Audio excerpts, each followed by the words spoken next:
disiez tout à l'heure, pour ceux comme moi, qui pouvaient être surpris de voir qu'il y a eu 7 mois après les faits pour que l'information nous parvienne. Dans ce genre d'affaires, ça prend toujours beaucoup, beaucoup de temps en fait. Oui, effectivement, le processus d'enquête est un processus long. Nous nous assurons d'abord que la parole de la victime est crédible. Nous essayons de comprendre les différents éléments matériels de l'agression. Nous entendons les proches de la victime pour comprendre comment les faits se sont révélés, quel a été le ressenti, quel a été le traumatisme. Ensuite, il y a des expertises psychologiques de la victime et des examens médicaux. Enfin, nous prenons ces vêtements, et c'est ce que nous avons fait en l'espèce, pour retrouver des traces ADN. Ça prend quelques semaines ou quelques mois. Ces traces ADN sont ensuite comparées avec les traces ADN du fichier national des empreintes génétiques et avec les proches, pour être sûr que ce n'est pas l'ADN d'un proche qui est sur les vêtements.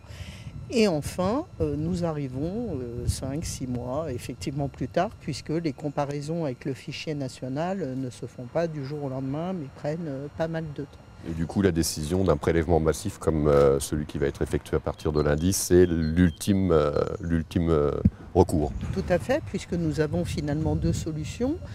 Soit constater que le fichier national ne nous donne pas le nom de l'agresseur et je dirais quelque part abandonner l'enquête, classer ou attendre que ce nom sorte, ou devenir effectivement actif et se dire les faits ont été commis dans un milieu fermé, il y a une probabilité importante pour que l'agresseur se trouve dans ces locaux et effectivement nous décidons de sélectionner les gens et de les prélever pour pouvoir identifier l'auteur des faits. Parce que ce n'est pas une décision anodine, forcément. Vous le disiez tout à l'heure, ce qui importe là pour vous, c'est effectivement, c'est au-delà de trouver l'agresseur, c'est effectivement, on parle de sécurité, la victime aussi, et puis c'est quand même massif, quoi. Plus de 500 personnes, ça se Oui. voit assez rarement, quoi.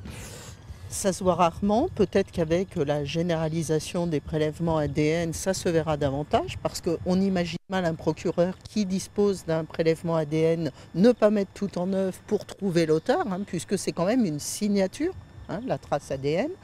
Il est évident que nous l'avons fait et nous le faisons essentiellement pour la victime, c'est-à-dire pour pouvoir mettre un nom sur celui qui lui a fait subir ce viol dans un endroit qui est particulièrement inacceptable, parce qu'une jeune fille qui va à l'école, elle ne va pas à l'école pour se faire agresser.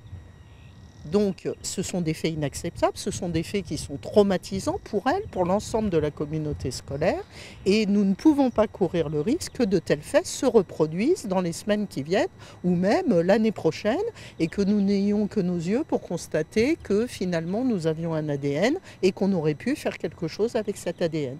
J'ai voulu communiquer avec l'établissement scolaire, la direction, pour que notre démarche soit bien comprise, que l'on comprenne que c'était une démarche de sécurité pour l'ensemble des élèves, une démarche de justice, et il me semble que les explications que nous avons données ont convaincu ceux qui étaient en face de nous. Parce qu'on parlait justement de prélèvements massifs, on est sur un peu moins de 500 élèves mineurs. Comment ça se passe en termes de procédure, prélever l'ADN de mineurs dans un établissement scolaire?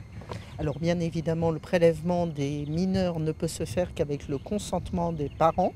Donc il nous faut à la fois le consentement des parents et le consentement du mineur.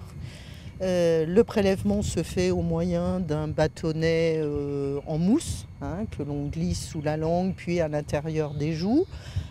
Il est ensuite envoyé dans un laboratoire et on ressort un typage ADN et c'est ce typage ADN que l'on compare avec l'ADN de notre trace. Donc c'est un prélèvement qui est indolore bien évidemment et qui dure quelques minutes, 2-3 minutes, et nous pensons prélever environ 40 personnes par heure dans l'établissement scolaire, en ayant également l'œil des enseignants qui pourront nous assurer que nous avons la bonne personne devant nous. Parce que les cartes d'identité de nos jeunes lycéens ne sont plus très fiables souvent quant aux photographies, et nous devons au moins nous assurer que nous avons la bonne personne devant nous. Donc il vous faut les deux autorisations à chaque fois, des parents et de l'adolescent. Un parent et l'adolescent.